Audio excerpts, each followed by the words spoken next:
ইউথদেরকে কিভাবে climate change আর জেন্ডারের উপরে সব প্রবলেম নিয়ে সলিউশন নিয়ে বের হবে ওরা ভায়াবল প্রজেক্ট নিয়ে, এটা নিয়ে আমরা ওদেরকে অ্যাডভাইস করছি, মেন্টর করছি আর কোচ করেছি। আমাদের ইলেকট্রিক একটি ইকো ফ্রেন্ডলি ইলেকট্রিক বাইক, যেটার মধ্যে আমরা রিনিউয়েবল এনার্জি দিয়ে এটা চার্জ করতে পারবো। এবং এখানে যে ফিচারগুলো আছে, যেহেতু আমাদের এখানে ফুয়েল লাগছে না, তো আমাদের এয়ার পলিউশন এবং সাউন্ড পলিউশন হবে না। রোবট সিনার্জি তৈরি করেছি, যেটা আমাদের প্লাস্টিক অ্যাকচুয়ালি ডিটেক্ট করতে পারে এবং অটোমেটিক ওয়েতে সেটা কালেক্ট করে তার নির্দিষ্ট স্থানে ফেলে প্লাস্টিকটাকে প্রপারলি কালেক্ট করতে পারবে।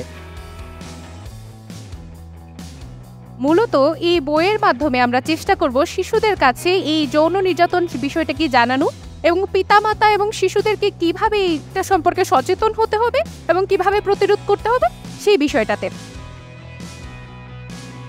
তো আমরা যে জিনিসটা নিয়ে কাজ করছি সেটা হচ্ছে আমরা একটা মেশিন বানানোর চেষ্টা করছি, একটা ডিভাইস বানানোর চেষ্টা করছি, যেটা হচ্ছে খুবই লো কস্টে আপনাকে একটা মেশিন দেবে, যেটা হচ্ছে স্যালানিটির সমস্যাটাকে বা স্যালাইন পানি থেকে আপনাকে পিওর ওয়াটার দেবে। আসলে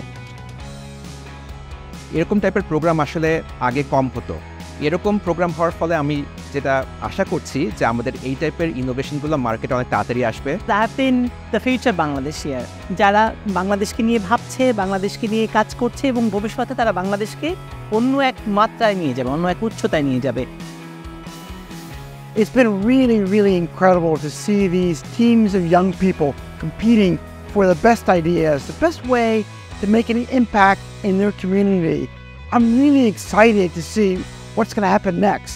যে সেই প্রথম দিনের পিচটা আর আজকে আপনারা যখন এখান থেকে আসলে একটা ইন্টারন্যাশনাল প্ল্যাটফর্মে যাবেন, মানে হাউ দ্য ডিফারেন্স ওয়াজ, এটা আমার জন্য আসলে দেখাটা খুব ভালো ছিল।